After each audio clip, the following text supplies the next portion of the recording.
pourquoi les Gabonais doivent être prier français. En même temps, c'est une question qui me fait rire. En même temps, c'est une question qui m'attriste parce que on n'a pas besoin de vous dire de faire quelque chose pour votre niveau de vie. C'est spontané. C'est comme quand tu as faim. Non, tu sais qu'il faut que tu manges quelque chose. Nous sommes un peuple de la forêt. Et comme je disais, nous sommes... En fait, ce n'est pas l'un contre l'autre. C'est l'un avec l'autre. C'est l'un et l'autre. On ne peut pas dire culture gabonaise sans dire nature.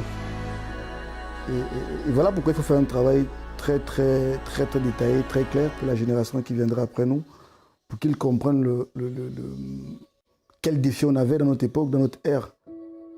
Je pense qu'aujourd'hui, nous sommes devant l'histoire, devant une jeunesse, devant les jeunes qui nous suivent. Je pense que pour nous, il est important ce type de projet qui va pousser les enfants à s'intéresser à la protection de l'environnement.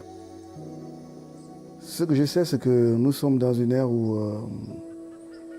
il faut faire quelque chose parce qu'on va perdre certaines vraies valeurs. Parce que ce que l'homme il a oublié, il a l'impression qu'il est le plus fort, mais c'est le plus fragile. C'est le plus fragile dans la chaîne. Et le message que je passerai maintenant en tant qu'artiste, c'est en disant que bon, il faut qu'on s'arrête à un moment donné. Qu'est-ce qu'on essaie de faire? Où va l'environnement? Comme disait là, nous sommes au bord du vide. Si on ne fait rien, on va disparaître. Donc c'est le message de prendre conscience et voir quel rôle on joue dans l'écosystème. Est-ce qu'on fait reculer la société dans le bon sens ou on la fait rétrécir? C'est ce type de message que j'aimerais faire passer à travers mes travaux.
Pangolins are in crisis. They need our help.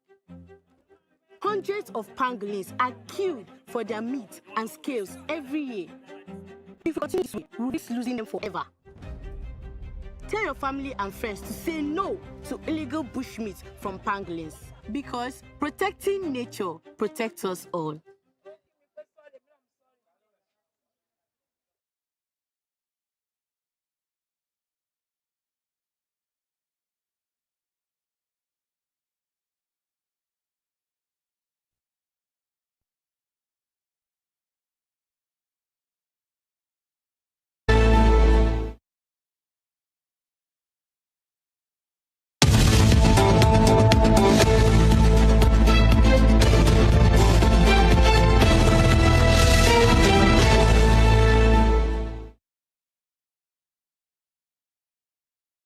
Good morning, Nigeria. Good morning, world. This is Morning Spring on your station of choice, where we say it as it is.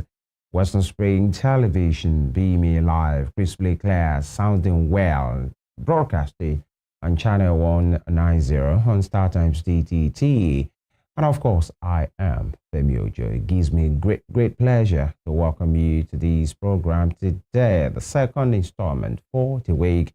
And of course, the Pinky Lady is there. Good morning, Femi. It's a shade of, good morning, a shade of all of this. This pink, and I'm seeing some vintage things. Yeah. By the way, the skirt is giving. It's really giving. It's giving, right. Welcome, people. It's a beautiful day this morning, and we are grateful to God for life. Thank you for joining us.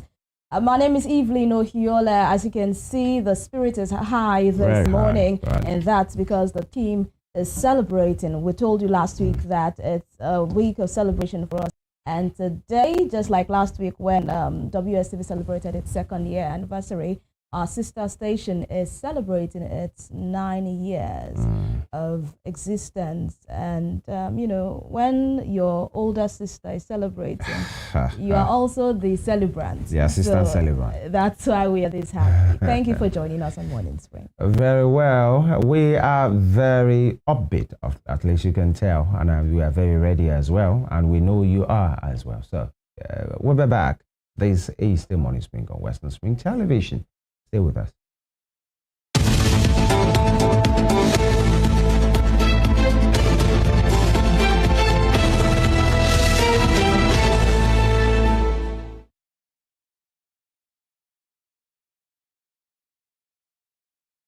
All right, we will be kickstarting the headline segment, as you already know, this morning from the Nigerian Tribune. The Nigerian Tribune, on the program, we look at headlines, reeling it out from major dailies in the nation every day. And that is exactly what we are going to do now. Nigerian Tribune is our first point of call. Senators query federal government's borrowing.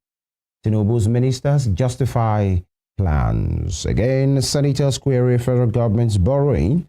Tinubu's ministers justify plans. And here, the rider to that says, two riders actually. President assures better economy as latest GDP report indicates growth and predicts 2025 rebasing of economy will bring prosperity. All right, away from that, FCTA releases list of C of O defaulters in Abuja. Okay, I told Evelyn yesterday to check, your properties in Abuja, either your C of O is consistent. All right, it's safe.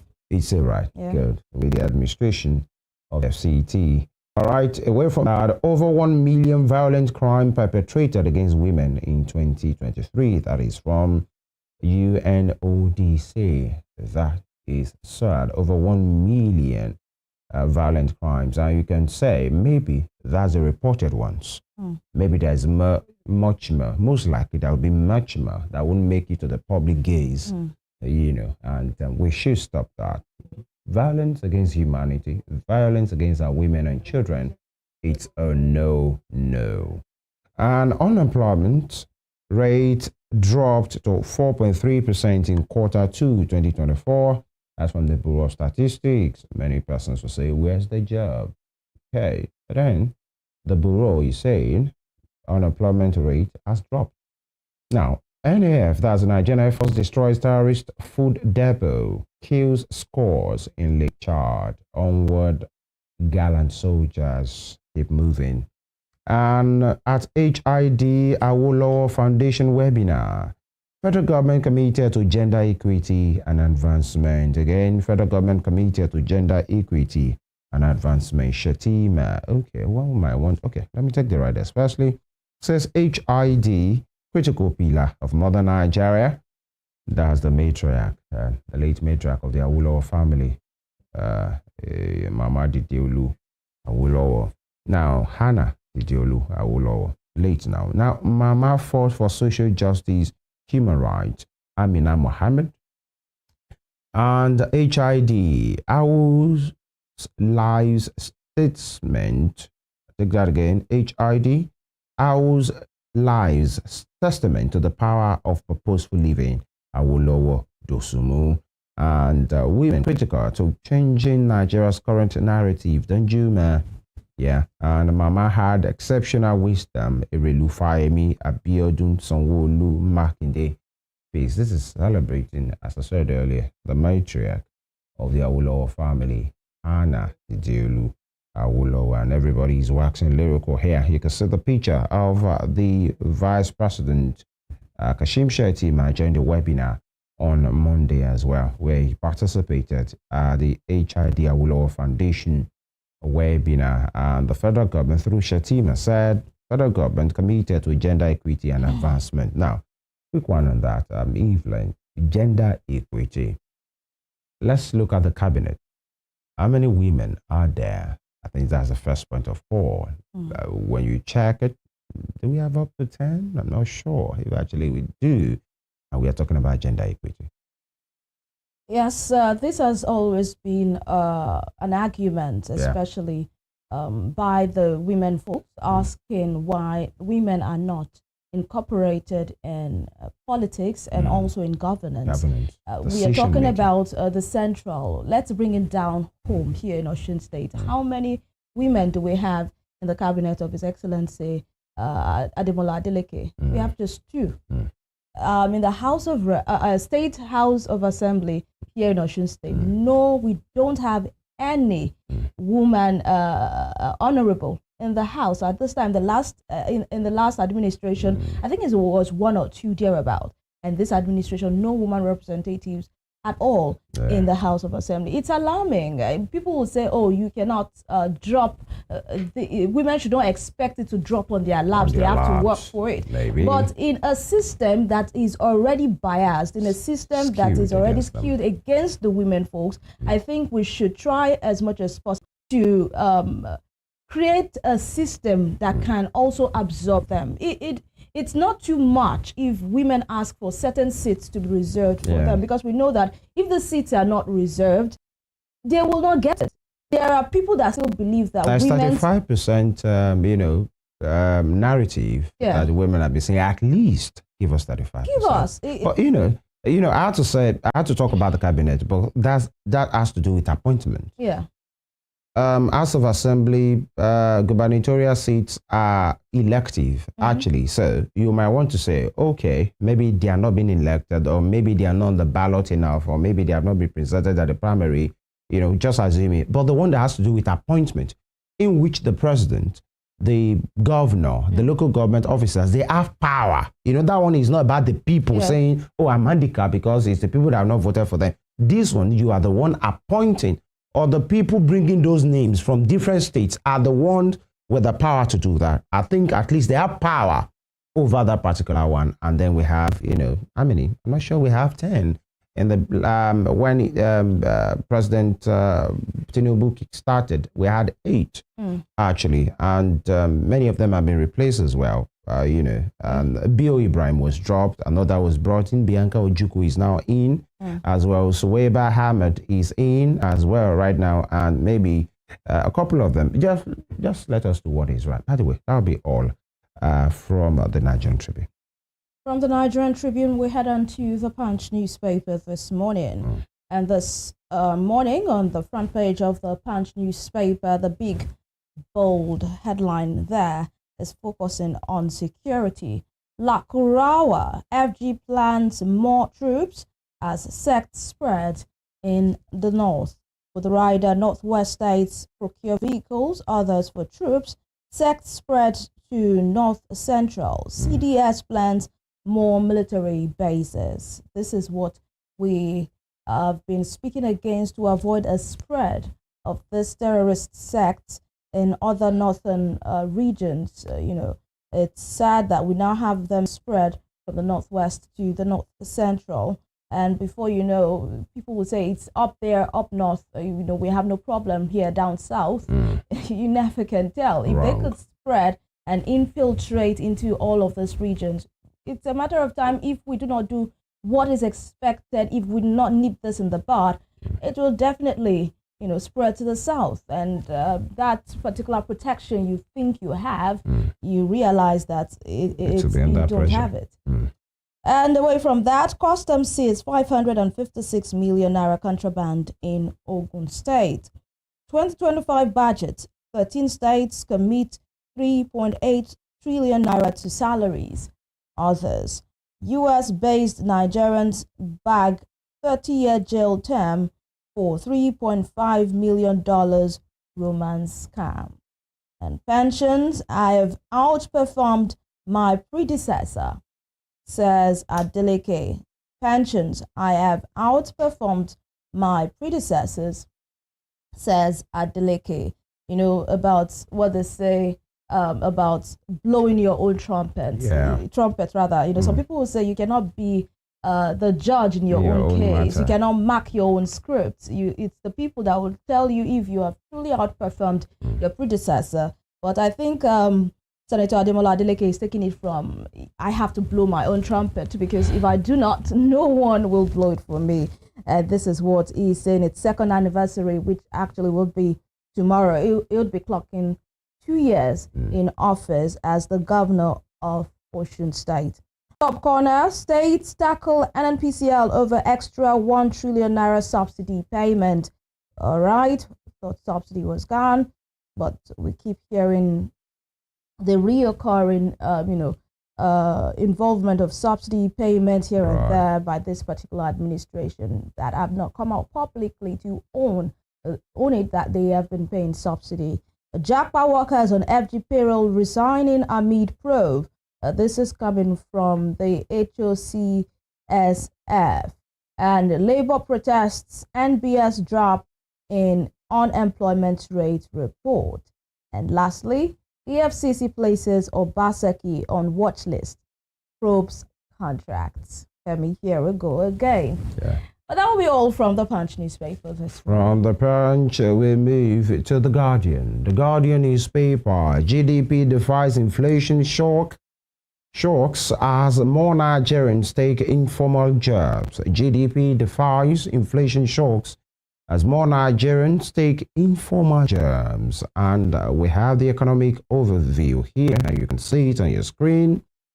A labor force and unemployment, 4.3. Unemployment rate is now 4.3%.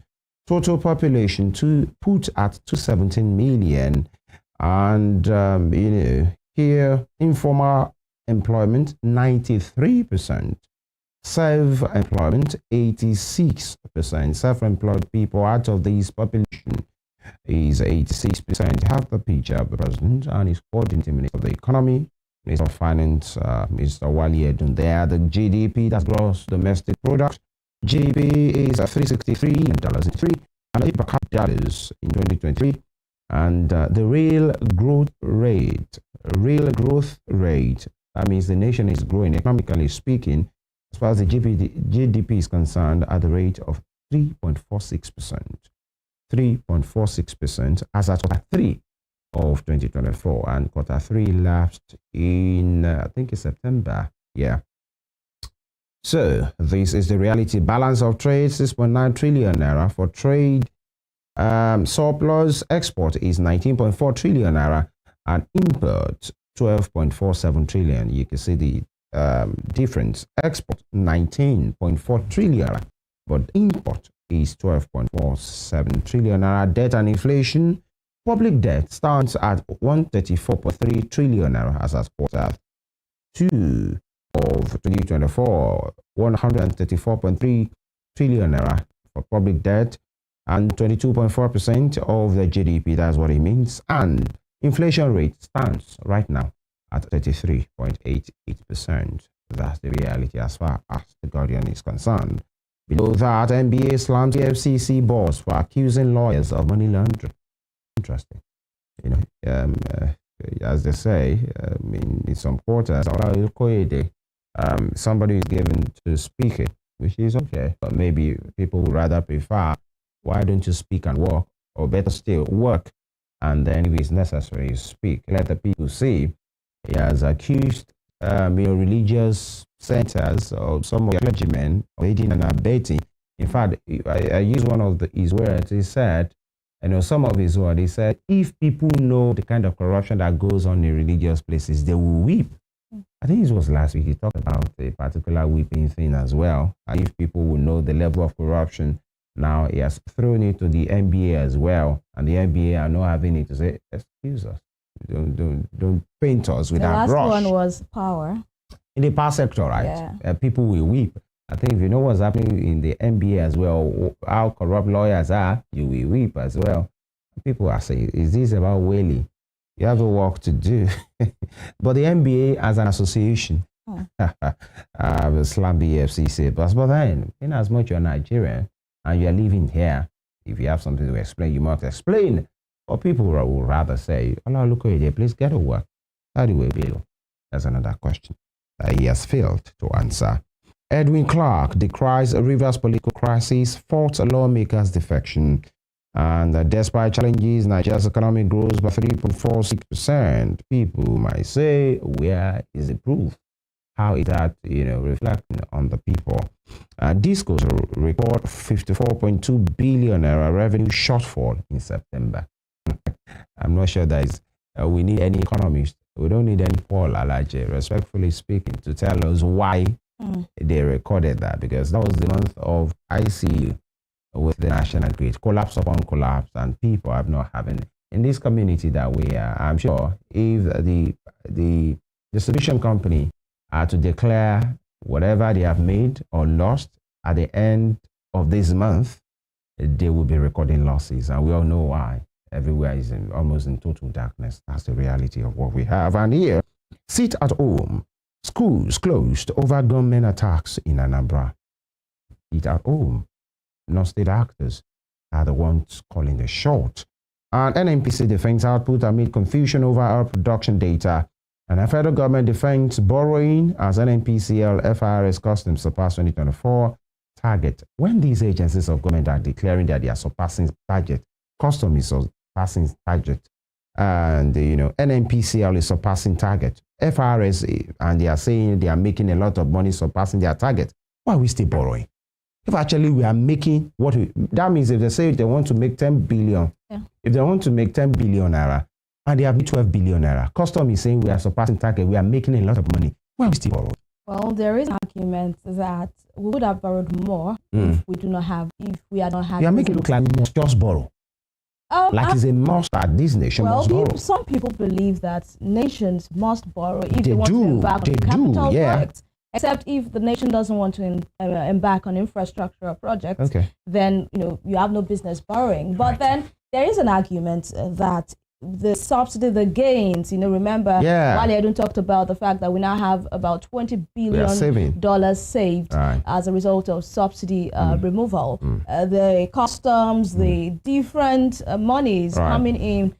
People would say, imagine, we are supposed to borrow 9 trillion naira. We are borrowing 9 trillion naira now. They'll tell you, if not for the gains we have had, we're supposed to be borrowing, say, 21 trillion naira. So it's still a gain, as they say it. All right, that will be all from the Guardian newspaper, and that will be all at this segment as well, because we have quite a journey to embark on this morning, and it's about this fourth estate. We, the fourth estate of the realm, constitutionally backed by the grand norm to do what we do, holding government, people in power accountable, asking the right questions, and how far have we done this, especially in the entrenchment of good governance, in the deepening of a democracy. We speak very critical this morning, and of course, talking about Felicia Daniels Communications, owners of Brave 91.7 FM, and your station of award-winning, let me put that there, station of choice,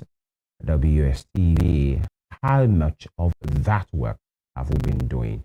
To be a fantastic conversation this morning. And let me remind you, you can join us on our various social media platforms, and especially on our YouTube channel at Western Spring TV, also on channel 190 StarTimes DTT. We take a break. When we return, we take it from there. Stay with us.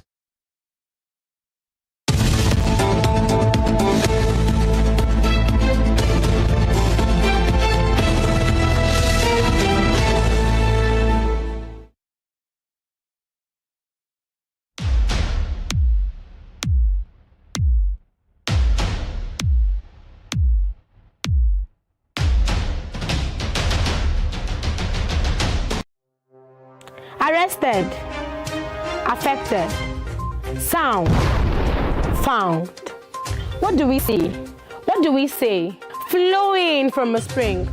A fact A to Z. Check and confirm. Eva is pounding current events, traveling down from business jets to the globally arising happenings, to the sports news, to the bittersweet infos.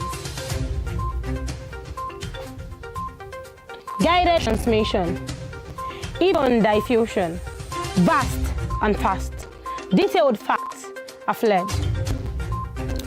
Within seconds, nugget words that flew across borders are fired. Stories short and long, wrapped in bundles of words, broken and dissected as it is, except misheard. This is the news as it is.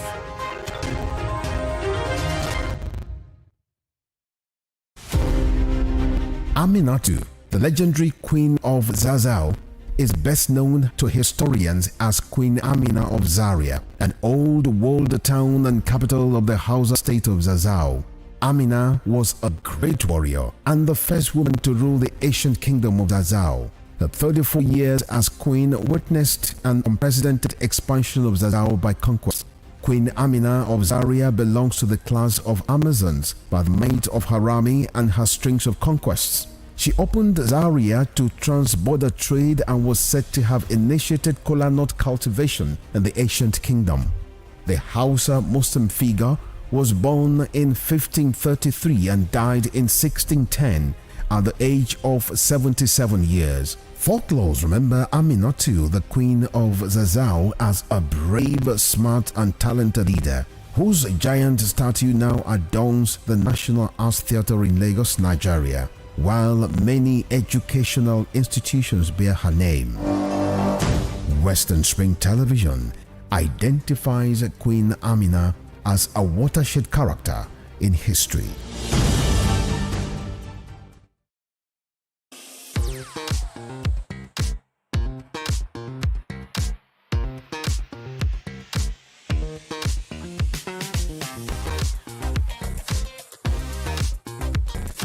Turn it up! It's the Wild Wild West, and Western Spring Television is pulling out all the stops to make sure that you don't miss out on every of the fun and happenings around you. Yup, we've got you covered because your girls got all the juiciest tidbits and entertainment news from around the world. Cross over to the chocolatey side of entertainment. Join me, Chocolate Cassie, on Eccentric as we take you into every bit of the juiciest news, fashion, music, movie updates, and other trending conversations. Together on the show, we'll get personal with your favorite celebrities via phone call, Zoom, or even live here in the studio. Eccentric will be shown on your TV screen on Western Spring Television, channel 190, only on StarTimes.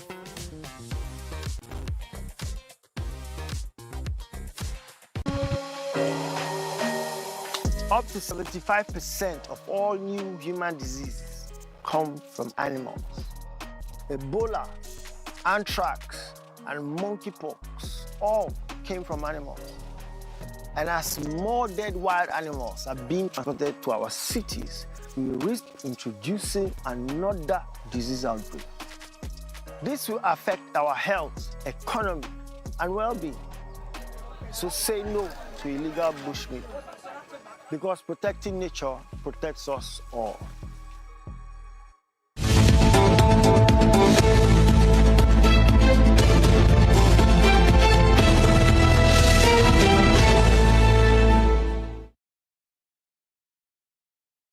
All right, thank you for staying with us. And here we go. We told you earlier, before the break, it's about conversation about the deepening of democracy and, of course, entrenching good governance and that duty, that responsibility, holding government accountable, people in power, everyone that has to do with the place of leadership in one capacity or the other, asking the right question so that we have the kind of nation that we are proud of. And there is a profession constitutionally backed up by the Grand to do that. That's the fourth estate of the RAM, the media, the journalists like us.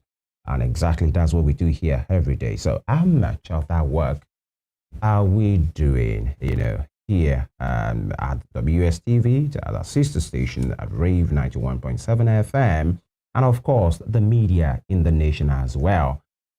We have with us today, I was said, he's a very critical stakeholder in this business. He's here with us. He's the chairman, the chief executive officer of Felicia Daniels Communications, owners of the award-winning WSTV, and of course, Rave 91.7 FM. Is in the studio with us live, Dr. Femi Adefila. Good morning. Good morning, Femi. And congratulations to you as well. Thank you very much. Rave is 9, WSTV is 2. Good morning, sir. Yeah, but before we delve straight into it, we had you this time last year as well.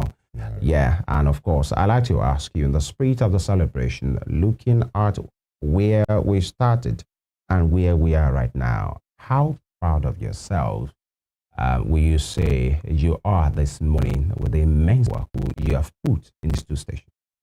Well, thank you very much. I want to say to God be the glory for great things He has done. I want to thank God primarily for what He has done in the lives of Western Spring Television and of Rave 91.7 FM.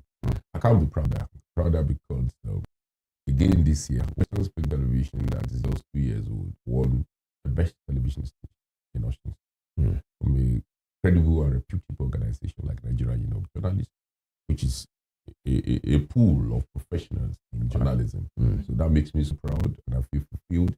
Though, like I said, and I've said several times, it's a journey, it's not a destination. We are not there yet. We are on a journey. And by nature, I'm a very committed person. When I set my goals, I keep my eyes on the goals.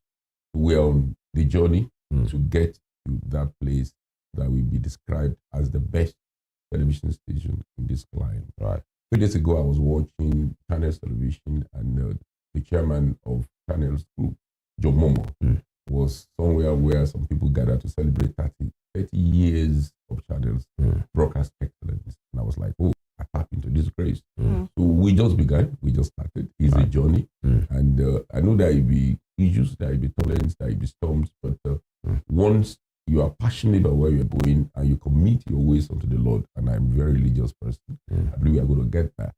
What do you want to achieve? We want to be able to say it as it is. We want to be the television of choice, the television that you prefer. We want to entertain, we want to educate, we want to inform. We want to ensure that whatever you hear on this platform is the authentic truth. You want to be known for breaking the news first in this climb. And we want to be known to parade the best of hands, the best of brains, the best of faces in television broadcasting in this ecosystem. Right. So that's the target. All right. So we are proud of where we are, how we started, and please don't despise the days of little beginning. We started little, but I think we are making progress consistently. Right. And we'll get back to that. But this morning, and it's part of the conversation as well, the role of the media. I said it in my introductions, where one of the few, professions backed up by the Constitution to do what we do, holding people accountable. And let me ask, from 1999, we'll talk about governance, a bit about politics and our role in that as well.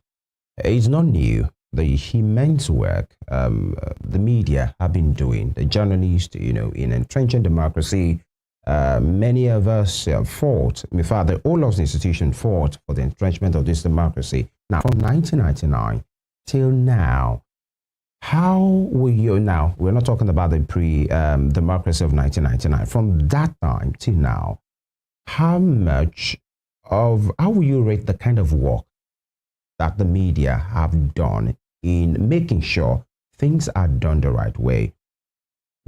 Holding governments, people in place of power accountable and, doing what they have to do. Because so many persons will say, maybe we're vibrant from 1999, and I'm talking about the old institution, till maybe 2015. And from then, maybe the goalposts have been shifted. How will you rate the kind of work the media have been doing in this country from 1999 to 2024?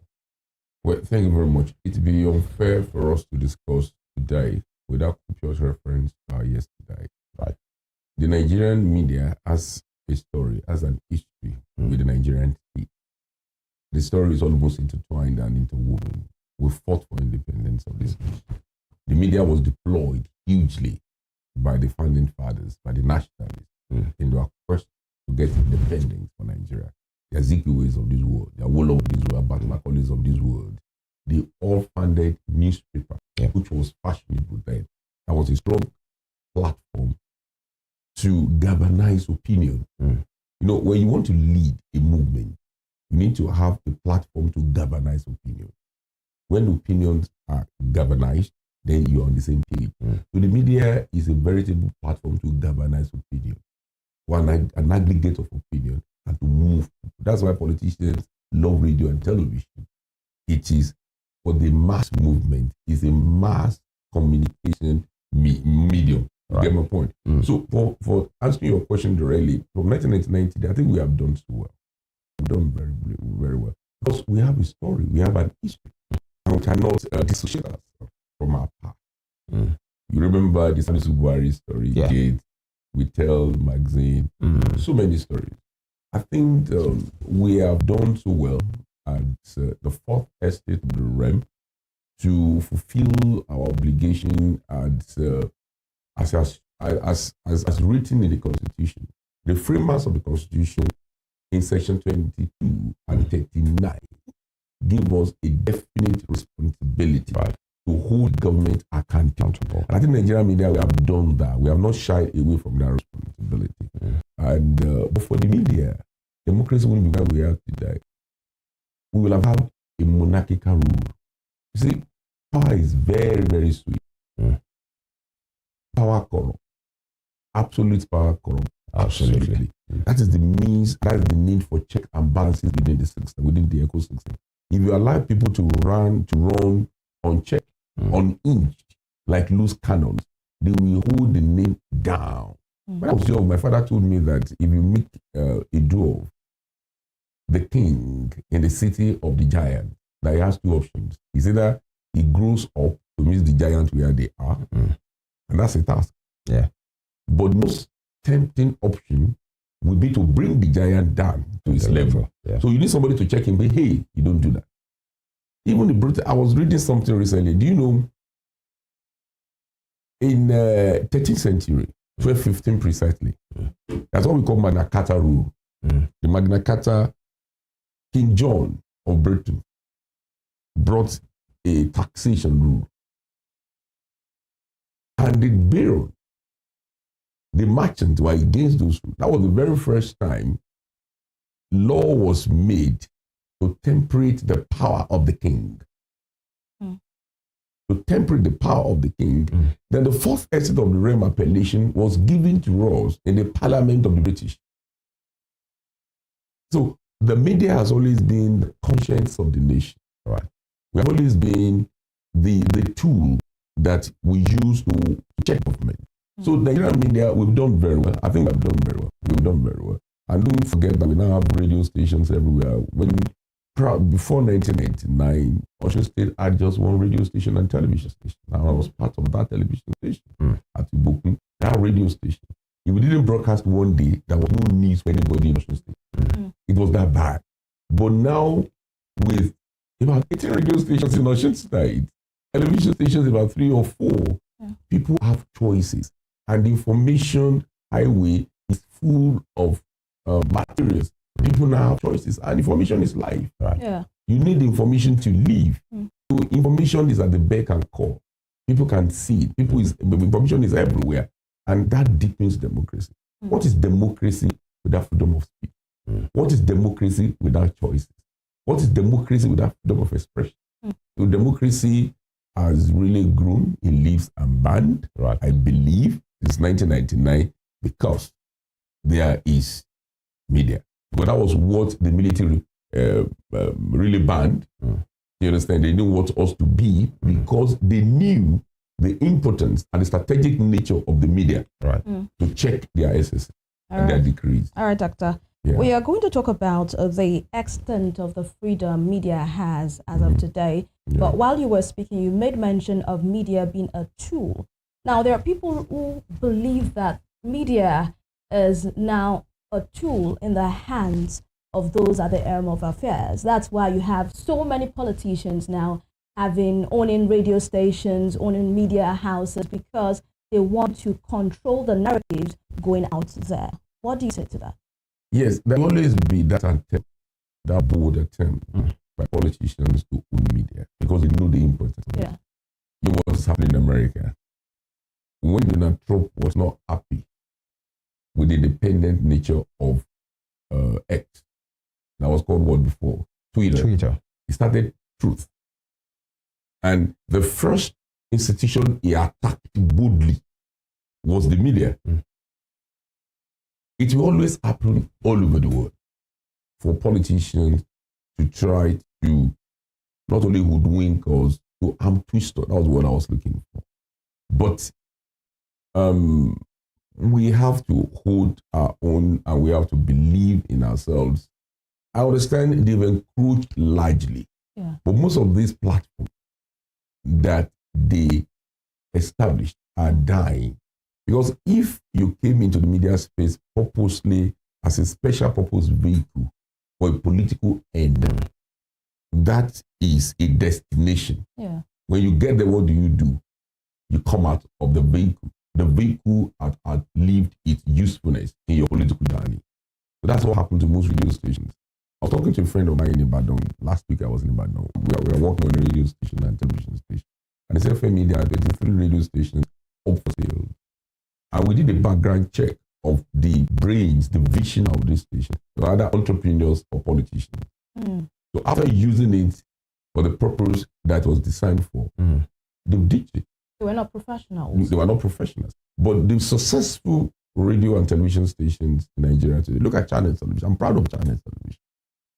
I'm so proud of that guy, John Momo, a core professional. That is his life. And that's why the station is flying high. Anywhere you are in the world, being in Russia, in America, every continent of the world, you watch Channel. And Channel is rated as the best television station in Nigeria with 1.4 billion viewership on YouTube. That's amazing. You go to, there's a station in Abeokuta owned by this guy who was working with Guardian, who was rusticated by Buhari. Did so well. And some other radio and television station. I tell people, regardless of any assignment I have, this is the most important job to me. It's my life, it's what I enjoy, it's my passion. And I'm ready to sacrifice the fortune of this station at the altar of any appointment or any political patronage. This is my life, this is what I want to be. I built it with my blood, and I want to see it succeed and outlive me. So the truth of the matter is this. Politicians will always try to use the media. But to what end? That's why I'm an apostle of the National Broadcasting Commission, making it a condition precedent for those who are prospecting for radio and television license to either be professionals themselves or have professionals on board. For instance, anybody, a businessman, can walk up to CAC today and have a communication limited company registered. And you can now use that to prospect for a radio license, because the condition is it must be communication related company, right? Or you can have it Western Spring Media Limited, and every brain behind that enterprise has no cognate experience whatsoever or certificate in communication. That's not good. Let me put in here, you do not think that the infiltration of these non-professionals into the media space is watering down the professionalism in the media space? Because these media outfits that, like you mentioned, the 24 up for sale in your state, when they want to bring on board their staff members, they do not look for professionalism. They just bring up anyone. So far you can speak well. That was exactly my point, that not only those who have these stations established, even the practitioners on the radio. I just say it that our profession is a non-linear profession. That means you don't need to have requisite training in mass communication. You can be a lawyer and do well in journalism. You can be a medical doctor. You can be an architect. You can be, what we appreciate first is the skill to deal with an issue. But despite that, if you desire a career in journalism, you must go for training thereafter. You must train yourself thereafter. You train yourself to be skilled in the profession. So most of them not those who establish radios and television stations without requisite experience, without cognitive experience, without certificate in communication. They go ahead to even hire people who are non-professionals. So it's a case of the blind leading the blind. So what do you expect? But if you're a professional, what to look out for is professionalism in the person you want to hire. Is she a professional? Okay? Is he a professional? She may not be certificated or e-certificated in the profession, but she has a cognitive experience, or she's desirous to train herself to acquire the skills. There are rules to this game. There are rules, there are ethics, there are etiquette, there are modus operandi as applicable in every profession. You don't just buy a beautiful gown and a wig and go before a judge. You'll be jailed. You don't just buy syringe, needles, and stethoscope and go to hospital. You're going to kill people. You don't just say, oh, I love to draw and become an architect. It's not going to happen. You don't just say, oh, I can mix a way at it and become a pharmacist. No, it doesn't happen like that. You got to go through training. You got to go through training. But people are taking advantage of the non-linear profession, the non-linear nature of our profession to do all manner. That was why when I started my radio station, people who call themselves freelance journalists in Osun, they didn't like me. Why? Well, immediately we started test transmission, an avalanche of them came on board with all manner of proposals. We do this, we do that. They call themselves freelancers. And I was like, if I hire these people, then I've failed as a professional. There must be something different that I'm bringing on board as a professional. To God be the glory, I'm skilled and trained in this profession without sounding immodest. So I had zero tolerance for them ab initio, deliberately. So I hired my hands, developed my own content, but these people who are not professional, they don't even know what is called idealization process for content. They don't know about content. They just know, okay, I hear Kabiru on radio and he talks about Ibiayinlo. Let him come on board and speak about Ibiayinlo on my radio station. No, there are more to that. That's why we have caricatures of programs everywhere. The standard is low in some in some climes because because I'm not saying it's proliferation. No, it's non-adherence to the rules. Because we don't even have enough radio stations in Nigeria. If you ask me, that's the truth. Because we compare the number of radio stations in Nigeria to what we have in Ghana, we don't have as much. That's the truth. We don't have as much. How many? We have less than 700 something radio stations. Go to Ghana, go to... You see, a broadcast is a sector that contributes hugely to the GDP. And broadcast sector attracts the youth. So it employs a number of youth. So it beholds on government to make the environment, the ecosystem friendly and make the environment inviting so that we have as many television stations, radio stations. I would like to ask this question, taking it personal with you now before Femi comes back on board. What you saw years ago that made you go for mass communication instead of law, because I read your story. Yeah, that's right. Do you still see it in the media today? Yes, I see. You see, I'm very thankful that I take that decision. I was just thinking yesterday night, I'm very thankful that I take that decision. But what you do and you enjoy, that gives you so much joy, is your life. When I'm coming here, I'm not going to work. I'm coming to a place of fun. I like to see you guys. I like to be here. I like the newsroom feel. I like the jokes. I like the banters. I like the spirit. I like the exchange of hot words. You understand? In the be together, our job's done. What I saw then, actually, when a friend of mine sold the concept of mass communication to me, I was actually naive. I didn't know much about it. I just caught the bug of being on television or radio. Oh, wow, that's going to be beautiful to be on television and radio. And I was like, wow, I love to debate. That would be up. I saw it from that prism. I was naive. My knowledge of broadcasting was limited. But now, having gone into it, you see, there's something we have in this profession. It's called social capital, if you know how to manage it. It's huge social capital. And your network is your network. If you know how to utilize it. I was just thinking to myself yesterday, how many radio stations and television stations the Lord has established with my hand in 2015. And I counted 10. Amazing. I started with Lead City FM, owned by Professor G.D. Uwe. Then another Lead City FM, because one was educational, one was commercial. 2 radio stations. The year I started, 2015. No, 2016 actually. Then I remember General Aru Bofa, Jordan FM in Abuja, the former chief of staff to Jonathan, established his radio station, both in Abuja and in Lagos.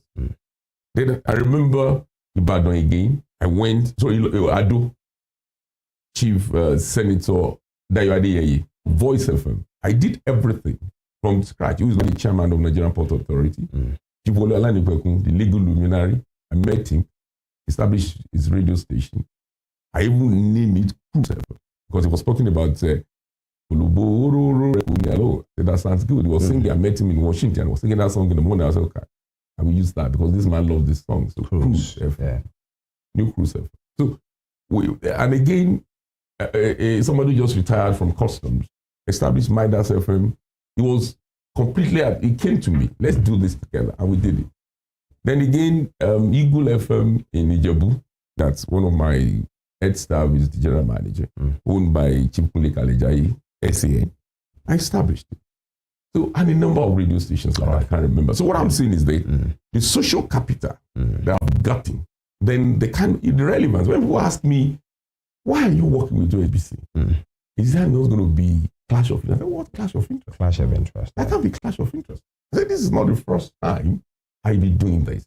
OABC will just be the number 11. That I'm assisting to rejig or to reestablish. All right. And since I know ab initio that my station is my brand, right. There is Femi Adefila, and there is Felicia Dane Communications Limited. There is Ravement 1.7 FM, and there's Western Television. Sure. I don't confuse the interests of all my businesses. They have distinct interests. All right. Once you don't overlap, you're good. All right. We'd like to go on this break. When we return, we'll talk about, you mentioned proliferation, actually, because some think that's an issue. And of course, press freedom in Nigeria, because we have seen a series of clampdown, especially under this administration, even before now. And by the way, maybe I should state it, you might be getting an invoice from the department because you'll be recounting your consulting powers here on air, and I'm sure I will get the MVP. Yeah, watch. This week break, you've been watching Morning Spring on Western Spring Television. We're speaking to a range of issues. We'll be back. Stay with us.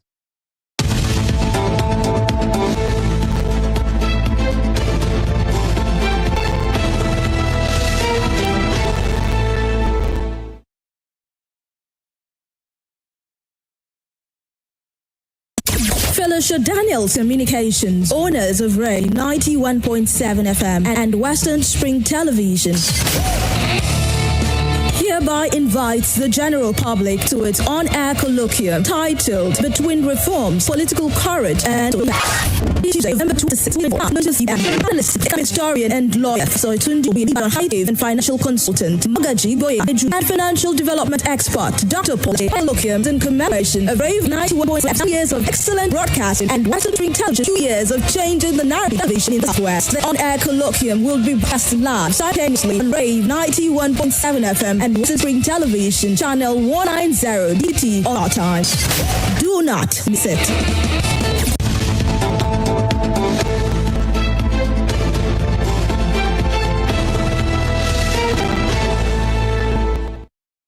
Thank you. So with us, we're talking about the role of media and the entrenchment and deepening of good governance, by extension, democracy. And we're speaking with Dr. Femi Adefila. Thank you for being here once again. Now, let's talk about press freedom in Nigeria.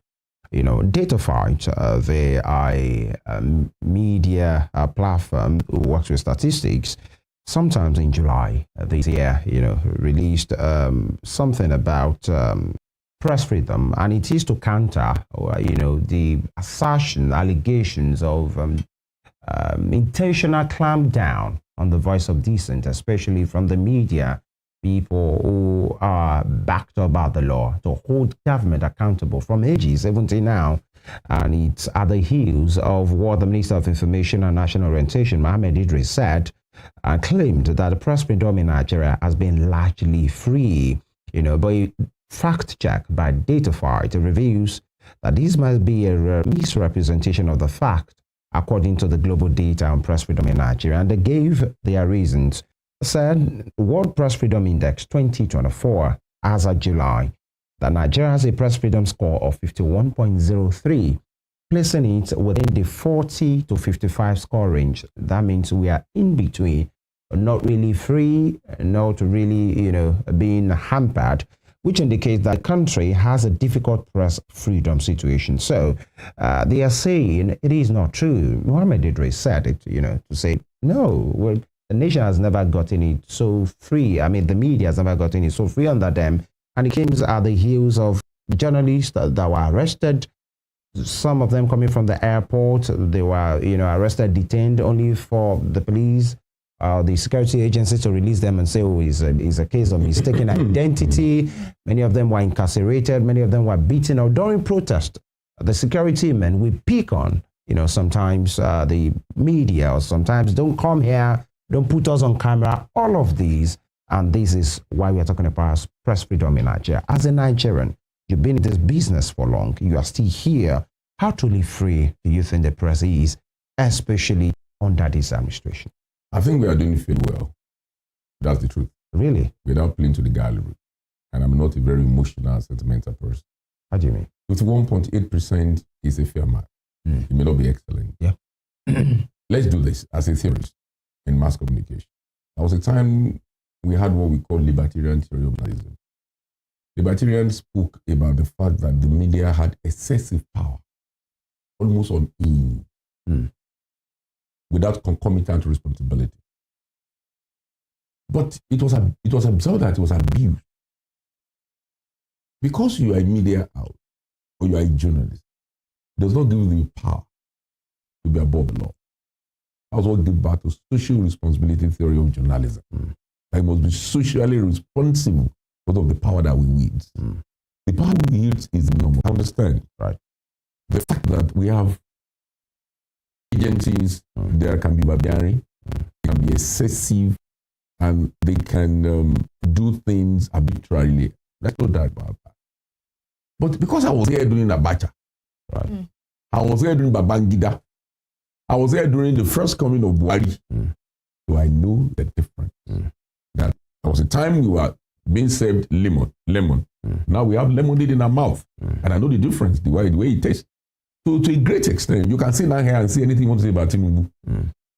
I've never been arrested. Yes, there will always be complaints. 2 weeks ago, a program heard on Frank Talk, our sister station. The PDP wasn't comfortable with the professor that came and took a swipe on the educational sector of the state. They complained, but nothing was done to me. It was just at the realm of complaint. Then, again, 2 weeks ago, last week, somebody came on our Yoruba program, or Roshelu, and took APC to the cleaners. There were complaints. I'm murmuring. Nobody came to arrest me. I couldn't try that during Abacha. Let's be frank. Let's be factual. Because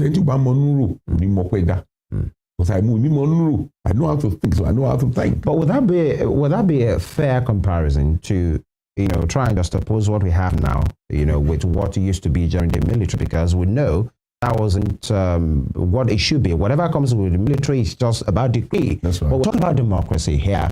And it's looking like, because we had it rough under the military, whatever we have now is just okay. Yeah. Is that what you say? What I'm saying is, I will again use this word, imagine that is a journey, not a destination. The fact that today we can practice our profession without let or hindrance speaks to the fact that we are free substantially. I've seen all manner. The fact that spokesperson for the president, EU reputer, does not mean we are not free. I understand people have been arrested. Yeah. I understand people have been molested. Lots of them. I understand when we cover protests during the NSAS, too many journalists were brutalized. Yes. But I'm saying that does not eclipse or rob off of the fact that we have substantial freedom of expression as a platform. I mean, as an institution, that the media is free. There can be absolute freedom, my brother. Right? There can never be. Not even in America. Not even in America. You see how Donald Trump bullied journalists, even in the presidential, in the White House, during press conferences. What I'm saying is this. I think to a large extent, because I cherish what I have. You don't know what you have until you lose it. Because I was here when we were clamped down on. When, you know, I was, I'm happy somebody is here that knows my story. I was sacked twice. I was sacked. What will be your office? Thank you. I was State House correspondent for Tuesday Broadcasting Television. And I was in Nigeria Labour Congress. Was it protest now or strike action against the military junta of Commander Andofe? There were negotiations about minimum wage. And I was a broadcast by Anthony Ndofia. But I felt that the broadcast wouldn't be complete in my script or in my news analysis without recourse to NLT. So after the broadcast by the governor or by the military administrator then, I went to the NLT chairman, Peter, something like that. So I went to the man and I said, sir, what do you think of the broadcast of Mr. Governor and the offers made to you? And the man said, no deal, no agreement. And I went on air. I didn't know that was an harakiri. That was sacrilegious. The following day, I wasn't arrested, but they called for my head and they invited me and my principal, then carried the government house. The next thing, that was after a month or 2 months, we were taken back. Very absurd. Yeah. That's the truth. It won't happen today. How many things have we done here again? They can't even come here. Then again, during Anthony Obi, I did a study and I discovered that vehicles in the transport pool were reducing in number. You know, when politicians left, they retrieved so many official cars.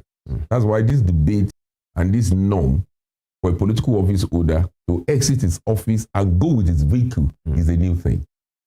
During the Adeleke regime, every commissioner dropped the official vehicle as they exited the office. So we counted the number of the cars that were Nissan, Sunny, and there were beautiful Peugeot 504. And we discovered that so many of them have been sneaked out of the transport pool. So I did a report, investigative journalism. I got the ledger, they call it the ledger of the transport pool, number of vehicles that were deposited at the initial stage, now what reduced, what it is today. And I discovered that about 10 were missing. So I went to the Commissioner for Transport and I asked him, what happened? They did not do that. I went again to the guy in charge of transport pool and he said, no. It's been taken. They'll be taken somewhere. And I heard from drivers, from boys that they were given as gift for visiting military officials. That was the practice of military administrators then. Yeah. If a senior came calling, as he left, a car would be given to him as a gift. The common patrimony of Osun State. So I went on air. Oh, what an affront. I lost my job again for 3 weeks, for 3 months. All right. So what I'm saying is, that was then. Right. Those things are no more there. All right. Now, let's talk about proliferation of media outlets. A simple check will tell you, Osun State, radio stations here, we have like 10. Yeah. In your state, 51. Yeah. In Lagos State, 62. That's right. Now, a simple check will tell you again that Nigeria has 740 functional broadcast stations. Yeah. 740. Yeah. And many persons will say excuse me, these is one too many, because when you see some of the programs and content on many of these stations, we talked about, politicians having radio stations and, big money bags just because of an agenda or a narrative, but, on this program, like 3 months ago, we spoke to an elder statesman, a media guru as well, one of your mentors, Payemi Farumbi, who said, maybe we don't have enough. We asked him why. He said, because we don't have radio or TV stations who are based on ideas and professions, like a radio station on agriculture, radio station on engineering, radio station on basically music. We have maybe a one or two on sports in Nigeria, and that was his own opinion. Do you share that opinion as well? 740 media outlets in Nigeria. I share that opinion. You know why? Because you're a mentor? No. Do the quick check. Yeah. Do a quick check. Nigeria has 740 functional radio stations. And our population size... media, yeah. Our population size is about 220 million. We are not sure. South Africa has 60 million population. They have 986 functional radio and television stations. Check. 60 million population. 986. 220 million population. 740. What do you call it? 740. 740. So, is this supposed to be, by standard, is this supposed to be it's proportional to the population? Because the spread, the cities, people's demand must be proportional. So what I'm saying is this. We don't even, what we lack now is not proliferation. It's lack of professionalism. It's the fact that those who are going into the trade are flying blind. They are unskilled people. They see it as another business. And I tell people that the broadcast business is another ecosystem entirely. Now you understand the nuances before you invest in radio station or television station. You see, there was a time in Nigeria that it was a fad to establish petrol stations. Do you remember that? Yeah. 10, 20 years ago, every corner was a filling station. Now most of the stations are down. They are short. Because they didn't understand the dynamics of the trade they were going into. Anybody that could muster 15 million naira then establish a filling station. That is the same thing that is being done now in the broadcast industry. Most emergency broadcast entrepreneurs see it, number one, as an avenue to make money, number one, or something just boost their ego that have a radio station too. Not knowing that this is a peculiar business. The gestation period is different.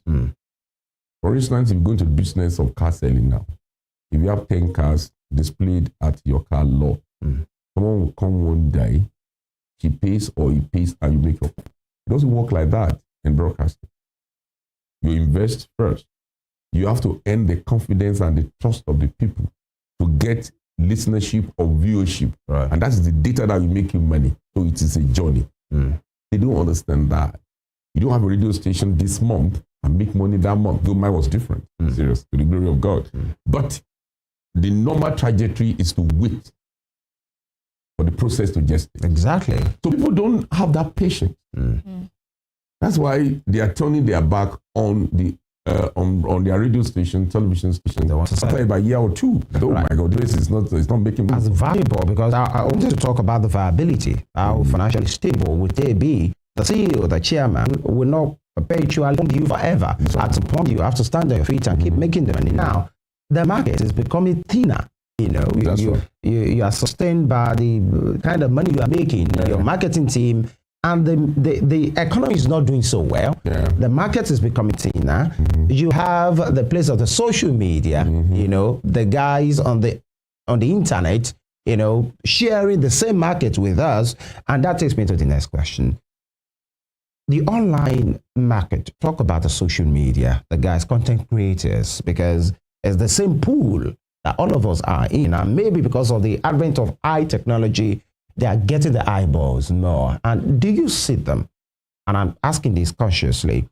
the social media guys, the guys who are doing the work, getting the money, getting the endorsement, skit makers, content creators, online radio and TV. As a conventional media person, do you see them as competitor or a threat? Because truth be told, they are the ones getting the money. Actually, it's a threat. I must confess to you. That's the truth. Social media has considered itself as a threat. Threat in the sense that we are competing for the same market, for the same eyeballs, for the same ear. And that means they've encroached into our market so rudely. Rudely? That's right, because it was the kind of inroad they've made and the kind of the slice of the market they've taken has made no sense of the media market today. But they are the new kid of the block.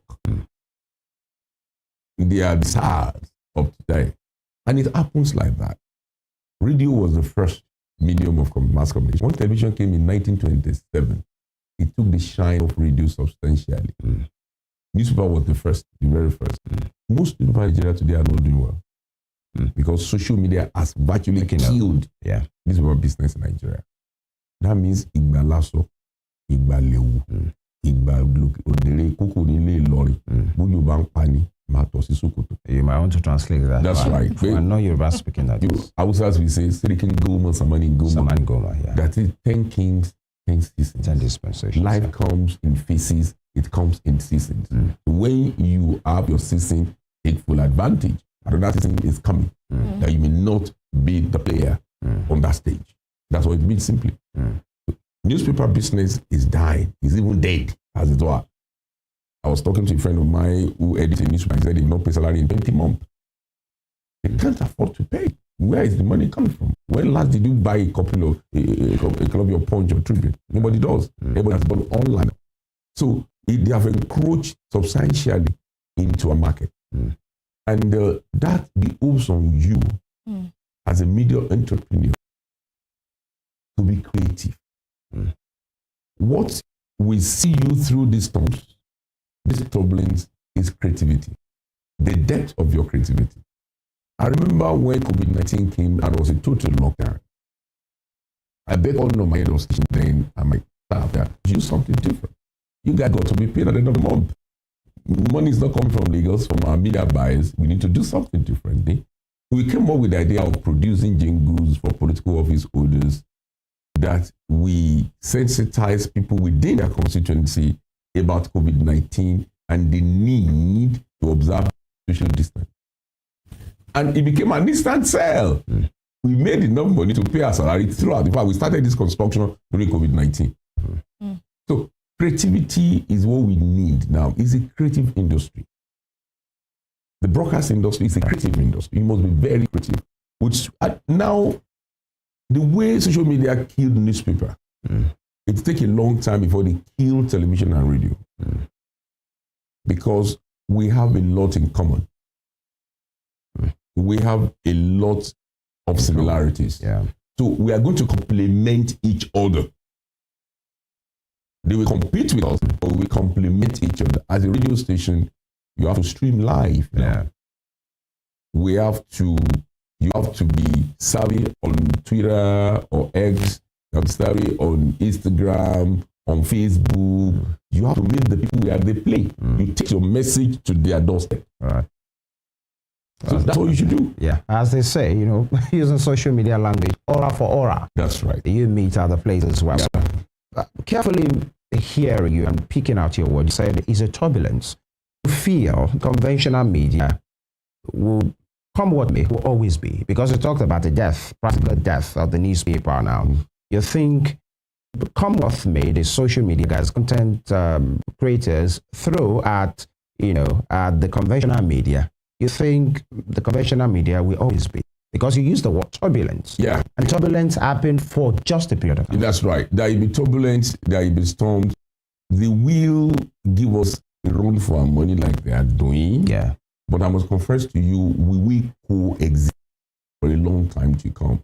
I don't see radio, because of the immediacy and the fact, let me tell you that again, why radio will be relevant and television will be very relevant. the unique features of this platform. Television, for instance, social media is doing something that television really promoted. Family bonding, social bonding, family time. That's what television promoted. When I was growing up, I grew up in a conversational age. In the evening, everybody will sit down in the living room, you watch television, you talk, you exchange ideas. Now, individualism, everybody is on his tab. It's creating social gap. And it's causing a lot of psychological and sociological problems in the society. But television brings everybody together. Radio, another thing is this. There will always be class different. Even in heaven, there are angels, there are archangels. And the people on the lowest rung of the ladder and people on the highest rung of the ladder. So radio is cheap. It's the cheapest means of mass communication. Your gatesman can afford the radio. You are the boss in your bedroom, you can afford the radio. Some radio sell for less than 1,000 or 2,000. Your phone has a radio facility by default. So radio will still be there because and data is expensive to buy. So the people on the lowest rung of the ladder of the economy will stick to their preference and their medium of choice, which is radio, their friend. How about it's affordable to them. So how about TV? Television is another thing. That one is pricey. It's very pricey. It's an elitist thing. What I'm saying is this. For instance, when my kids are grown now, there was a time it was a rule in my home when I traveled that dinner time, nobody's on phone. We must all come downstairs. Let's eat together and watch television to bond. Let's get to know each other. We can't be living in the same house and be strangers. That's what social media has created. We are all strangers now. People are getting married, and right there at the altar, the bride is tweeting, the husband is tweeting. They are busy on their phones. Had they listened to the words of God from the clergy, who is trying to bring all the verses in the Bible to guide them. Right. Social media is very possessive, and people are obsessed about it, and it's having a lot of psychological issues for the society. But the traditional media will have their values and virtues that society needs. So, Doctor, are you saying that this adrenaline rush and the clamor for social media will die down with time? It will mellow down. Let me use that word. It will mellow down because when you realize the disadvantages of the medium that we all crave now. For instance, I'm checking myself. Now, I got into this habit of Facebook video. I want to know that my click, I see interesting things, and they won't allow you to work, to do your job. But radio will allow you to do your job. You can be working in the office and listening to radio. You can be watching television and doing your work. This one is taking our time. We are becoming possessive and obsessive of this platform. At the time, reason will prevail. It will prevail that, I got to check myself because this thing is becoming adversarial. Yeah. This conversation will end without talking about the ease of doing business. Actually, you're a businessman. You're a media guy, all of these things. They are still factors of doing business. How easy, quote unquote, easy, or how challenging has it been, especially in the last 1 year, with knowing fully well what the economy has done to, and the inflation. Inflation is at 33.8%. General inflation, food inflation is well over 40%. But ease of doing this business and staying afloat and doing what you do, how challenging, how easy has it been? I must confess to you, it's not my money. It's not a walk in the park. It's been very tough for every Nigerian, every person who is in the business of entrepreneurship has not been finding it easy, and it's a general phenomenon. Number one, the cost of energy is huge. There was a time we were paying as much as 6.5 million naira for diesel every month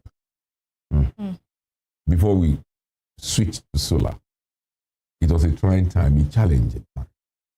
I could have thrown the towel if I was not obsessed and passionate about this profession because it was killing me mentally and financially. But because of my love for my profession and I'm ready to defend my business at whatever cost, then I look for alternatives for survival. And now we can smile. Whether that's public energy or no public energy, at least we have solar. It doesn't bring much comfort because of air conditioners are limited, but at least we're on air and we're transmitting. God be the glory for the opportunity. But it's not be easy for anyone in Nigeria. And I think, I don't know the import of the reform agenda of President Bola Ahmed Tinubu. I believe in reform. I believe it. There are times that you have to sit down as a father in a family and observe your finances. What do I rejig? What do I retool? How do I strategize? But you must factor the comfort of your family into it. Yes, we keep hearing that it's a child birth pains. That's going to be painful, but bountiful joy will come out of it. But it's not easy. You know how much we buy public energy now? It's very expensive. You know how much we buy diesel, how much you do virtually everything. What we used to buy for about, let's say, $1 million is now costing about 3 million without an apology. And unfortunately, media is the only sector that banks don't support as much.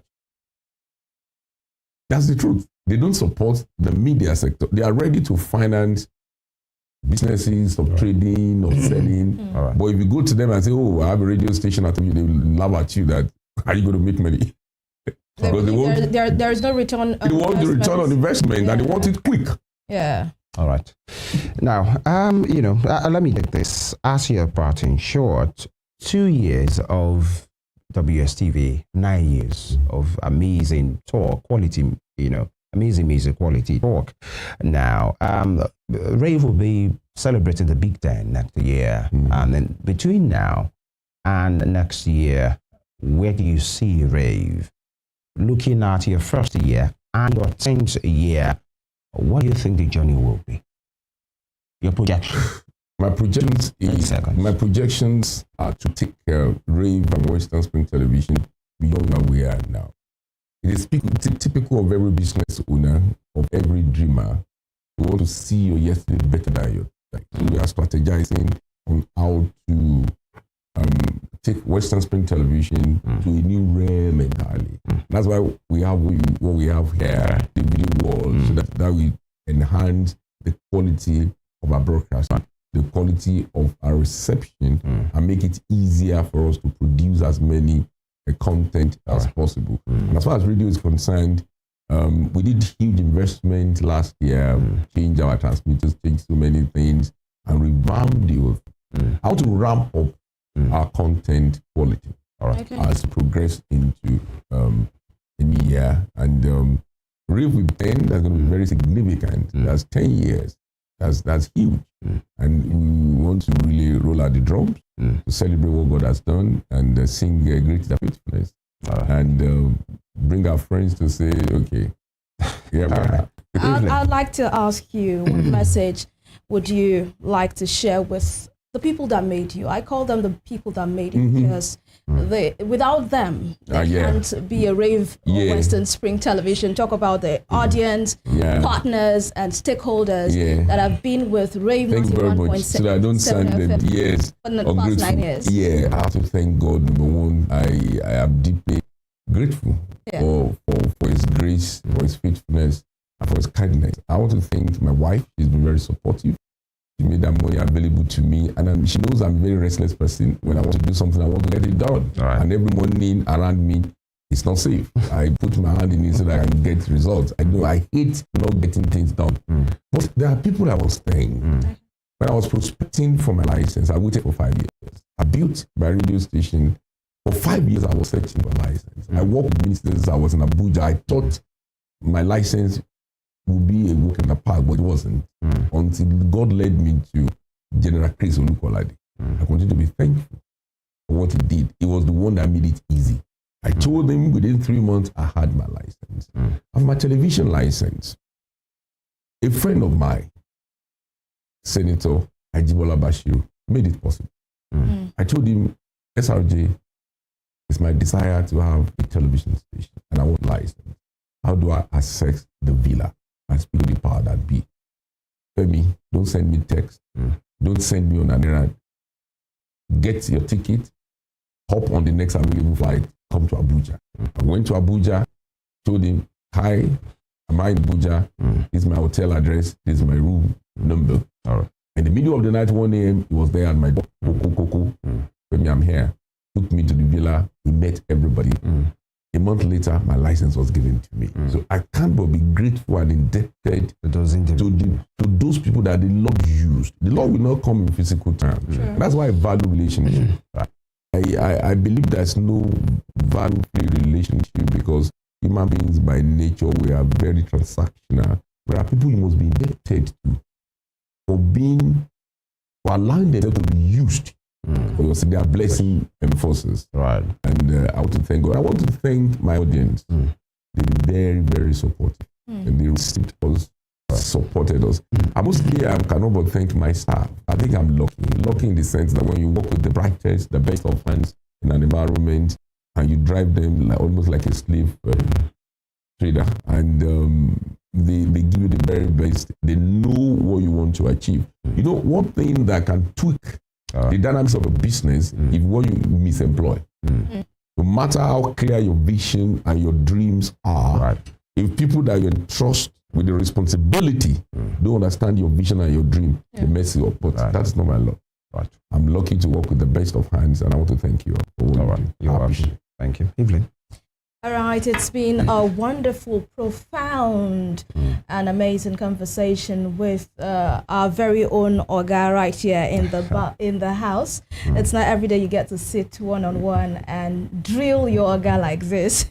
But we must appreciate you, sir, for making out time to come on board. And congratulations to you for all that you have done over the years and celebrating 9 years of amazing broadcasting with Rave 91.7 FM and, of course, 2 years of Western Spring Television. Dr. Femi Adefila, the CEO of Felicia Daniels Communications Limited. Thank you, sir. I appreciate it. Thank you so very much. Have a good morning. All right, that's the show this morning. We appreciate you, our audience. Remember that there is no us without you, and you cannot really spell us without the letter U, and that's because you are very important to us. We do this again tomorrow on Morning Spring for another insightful edition of the show. Remember that by 12 noon today through to 3 p.m., there will be a colloquium aired right here on the station and on our sister radio station Rave 91.7 FM. The title, Between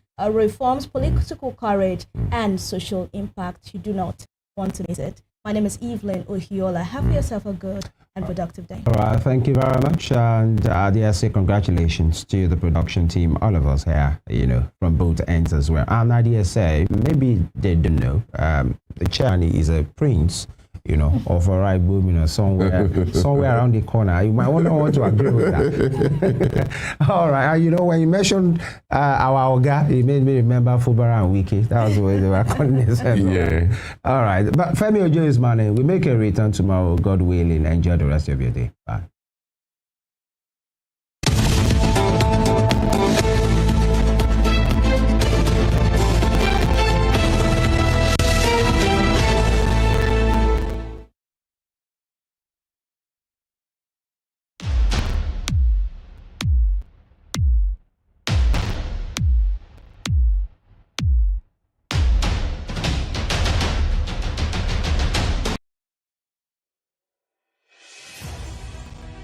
Can you imagine the feeling when you get your news as they break with facts and clarity?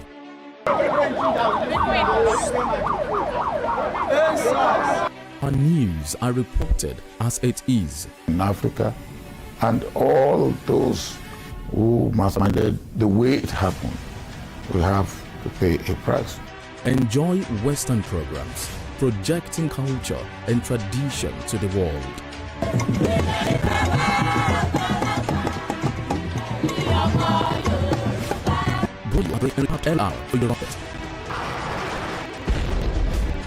Fellow Nigeria, how to improve your life here is of paramount importance to me. Produced and brought to you in a unique way never before seen. Western Spring, and Western Spring Television. Television is coming home in your color and culture.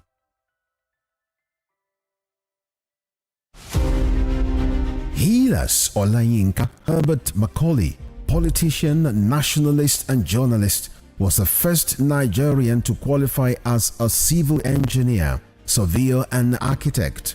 Born on November 14, 1864, Herbert Macaulay was the founder of Nigeria's National Democratic Party, the first political party in pre-independent Nigeria.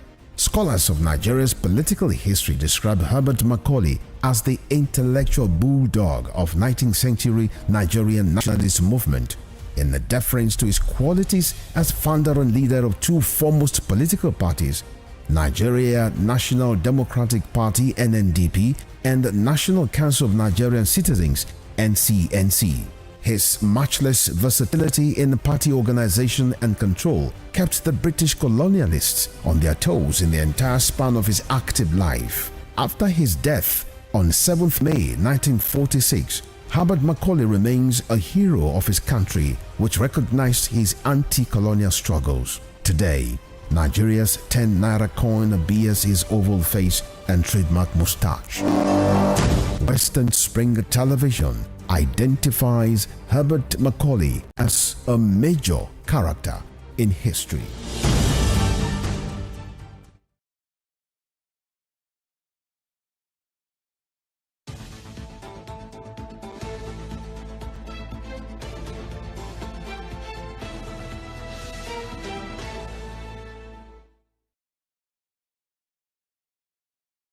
A very beautiful day it is right here in the studios. Welcome on board to Spring Trends on Western Spring Television.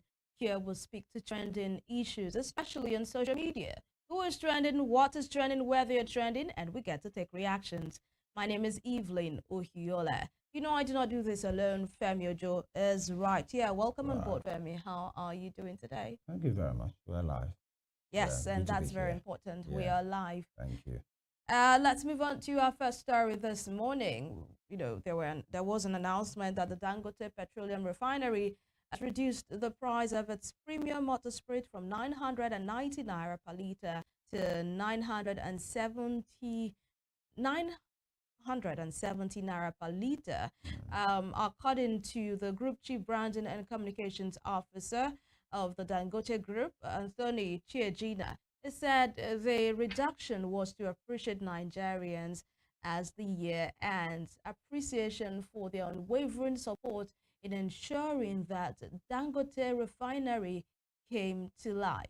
Let's check out if Nigerians, receive this appreciation from Dangote Refinery.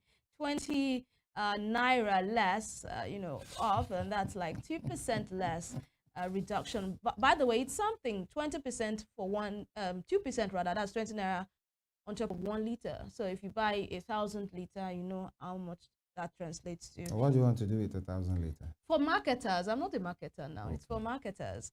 Let's check out at King Forms. King Forms says, when are we going to see the spirit? Spirit of what? I don't know. But then Alorate says, Joker, fuel has no business being more than 200 naira per liter. Let's keep playing in this country, and now we finally have the almighty Dangote Refinery running. Things suddenly got worse. How about the other refineries? What's the new story with NNPCL? And Olatunde at Tunef 51 says, please, what's the difference, or what's difference will 20 naira do to alleviate the suffering? And African_unifier says something that's supposed to be around 470 naira if Nigeria is a sane place. You know, everyone's just got their own figure. You know, someone mentioned earlier on that it should not be more than 200 naira. Someone here is saying it should not be more than 470 naira. But as it is now, Dangote is going to be selling to marketers at 970 naira as opposed to the 990 naira that was earlier announced in October. Was it October? Or yeah, last month. What do you have to say to this, Femi? It is what it is. It is what it is. I'm telling you. Now, I think the thing is, whatever, if it means, the thing is, if it's an increase, we'll complain. You know, if it's just from 90 to 1,010, we'll complain. Yeah. So even if it is 1 naira, we'll complain, say, 20 naira. It might be negligible, might not be, significant. But the thing is, well, the marketers, will it reflect at the pump? That's the question. Will that difference reflect at the pump? You know, for Ipman guys or the major marketers, they will see it. That 1,030 naira, 1,050, 1,100 they are selling. Will they remove that 20 naira? The answer, the possibility is like 90% no. Do you consider this reduction insignificant? It is actually, but you know, for marketers that will buy maybe 1 million liters, it might mean something. But in the final analysis, it might mean nothing. Okay, but then because I mean, final analysis to the last consumer, it might not mean anything. It might not get to them. That reflection might not get to them. That's the thing. But we still have to say thank you to Dangote Refinery, by the way. We still have to say thank you. You know what the Yorubas say? You know what the Yorubas will always say, that Enidukoriana, Arimigba. That is, if you thank someone for what he or she did yesterday, there is a possibility that you'd get another today or tomorrow. So we are hopeful. We are hopeful that there might be further reduction in the from Dangote in the coming months. Let's move over to our next story this morning, which we are going to launch with a video, because a lot of people are speaking, especially about the economy of this country, and we've seen influencers and celebrities also lend their voices to this pain. Of course, some people have had the tea in France, but it is what it is. And that's why this one is not what it is. Speaking. Let us hear what he has to say. We'll come back to the reactions. My original question was like, so for if people want to leave America and like try to find those, leave America and go where? Back home. Let's be honest. Go back where? It's not cool back home. It's not. My country now is in the economy now is in shambles. Like, but if people are leaving, I do my part. Yeah, I'm an ambassador. So when I go home and I'm filming and showing, I'm gonna show the bad parts. I ain't gonna show all the. You're not gonna try to slum. You're not gonna show the trenches. No, I go to the trenches. I film the trenches, but I'm talking about the situation in the country. Yeah, we Nigerians, you know what I'm saying? Like now the exchange rate is messed up. The a lot of stuff not going well. You know what I'm saying? The economy's just not good anymore. The oil prices are too high. And imagine a country that produces oil. We produce the oil, and we pay more money for oil than a country that's importing the oil. You know what I'm saying? So there's stuff like that. But regardless, entertainment is one of the things that's made Africa look good. Yeah. We do not have the best leaders. That's a fact. All right, it's the accent for me. I'm going to go back home. I'm not going to go back home. My economy right now is in shambles. So I'm going to, do some... Please maintain this accent. I should maintain the accent, right? The accent, yeah. So this is Davido speaking about Nigeria's economy and telling the world that the economy is in shambles. And he's been speaking and speaking and speaking. And, Pajo Igbokwe and All Progressives Congress chief saying things that Davido should not have opened Nigeria's, whatever, in the open like backside. Maintain it. You must finish it. Oh my, let me come back over back. It's the accent for me. Please, speak how you used to talk to us here. Let them feel the Nigerianness in you. Yeah. But then, let's focus on the meat of that particular discussion, what Davido has said, and it has elicited controversies. And of the All Progressives Congress, Joe Igbokwe, referred or reacted rather to that particular video, saying, "My in-law Davido has made me sad by telling the world in America that Nigeria's economy is in shambles. This is very sad. I will advise him to retract the statement ASAP. Nigeria made Davido." End of discussion. Let's take reactions at this time. Akura58 says, I like Davido, but this was not necessary. I have a friend in America that visits me here 3 times a year, and he never complained about anything. Even when I complained about something being expensive, he'll tell me it's nothing compared to how much dollar is, and he's trying to bring in more friends from America. Why will David? They are doing you don't talk. Why will David say such thing? A place is not good for you does not mean it's not for everyone. And Ruli_King1 says, Davido, thank you so much for being brave enough to speak the truth. God will bless you forever. And King_Last says, but this is just a reality. Businesses are going through a lot. Davido needs to be given some accolades for speaking up. And Tremil Erona Z860 says, bread 2,500, PL 1,200, rice 150,000 naira. And you're saying Davido should retract the statement. Dollar is 1,600, heading to 2,000. People can't feed. Parents can't pay school fees. Businesses are folding up. In fact, Davido should put that statement on his Instagram story every day to remind the world. And Jane_Obayuwana says, Davido's success is as a result of his hard work, which was undoubtedly influenced by opportunities abroad. Unlike some politicians and civil servants, he did not amass wealth by looting public funds. It's important to recognize that Davido has significantly contributed to Nigeria's economy, creating livelihoods for many through his own efforts and not through corruption or theft. You are all quick to react when someone speaks the truth about what's happening in Nigeria, but you won't take a stand to actually fix the problems. What do you think, Femi? Do you think that was too much for David to say on a world stage? Or do you think Pajo Igwokwe is wrong for asking Davido to retract the statement? He's in-law. Yeah, he's in-law. I don't know. Is it because he married from the East? Yeah, I think that's it. The thing is, as far as the message is concerned, right, where's the lie? Where's the lie? But because of the stature of David himself, he's not just one quack somewhere, so to speak, or, he's somebody, especially in art and entertainment, when he speaks, even in Africa, people listen. So you'll have expected that, he should be the ambassador, right? And he said, I'm an ambassador. But then, accent for me. Yeah. Ghana talk. But then, wisdom is profitable to direct. One might say, because of the platform, you don't want to sell your country short. There are ways you pass the message, but it doesn't look like you are running the state down. Do you think he ran the state down? He threw the country under the bus? I think that's not his intention. I don't think that's his intention. Maybe it came out that way. But then the thing is, if actually the country is doing well, they won't have reason to say that. Although many persons will come at him and say, now for this Nigeria, they make me your money. Okay, people. Joy Bogo said Nigeria made him. I'm not sure Nigeria made him.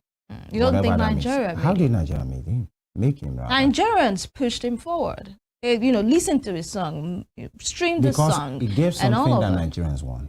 Actually, if he's giving a bad vibe, if he's giving bad music, possibly it wouldn't be as this much. But if you listen to his stories, when it was coming up, Nigerians, we have the population to help anybody. If actually Nigerians come for you to say, not that come for you to say we are supporting you, we are big enough to hold our own in our esteem. But when you listen to some of David's story, there was a time he was pushing his craft with his money. He would be paying DJs to play his music. He had the money, by the way, because of the program. He will be paying to attend gigs that people are paid for, just to be known. So he has paid his dues. He's not always right. I don't believe in some of his, I don't really trust his lifestyle. And it's not my own to trust his lifestyle. I'm not an adeleke. Okay. But maybe the message come out in a way that looks like he's running out the country. But when you check it, is the economy in what? Is it flamboyant? Is it flourishing? Is the economy doing what the people want? But persons might feel he has attained a stature that he needs to be careful of his words. Why he still continues to speak the truth to power? People like this, if they speak the truth to power, but then it can be political as well. David has been very vocal, especially anti-APC things, because of his inclination with his uncle and his family. So that one is there. But tell me what is wrong with this man. Somebody said he has a friend who visited him and said, don't complain, things are expensive all over. Yeah, we know. But then what's the majority of the people saying in all of this? That's just it. Pick your word carefully, but still speak it. All of us will not be diplomatic. They help sometimes. That's just the thing. Sometimes you just have to be blunt and say the truth the way it is. And for somebody of his stature, I'm not sure anybody will say, I'm not employing you again. It's okay. All right. Let's move on to the next story. We'll travel to my home state, Edo State, where the governor has set up a 40-man panel. Excuse me, where are we going? Don't do that. Don't do that. Oh. The Edo State Governor, Senator Monday Okpebolo, has approved the formation of a 14-member state assets verification committee to investigate the administration of former Governor Godwin Obaseki.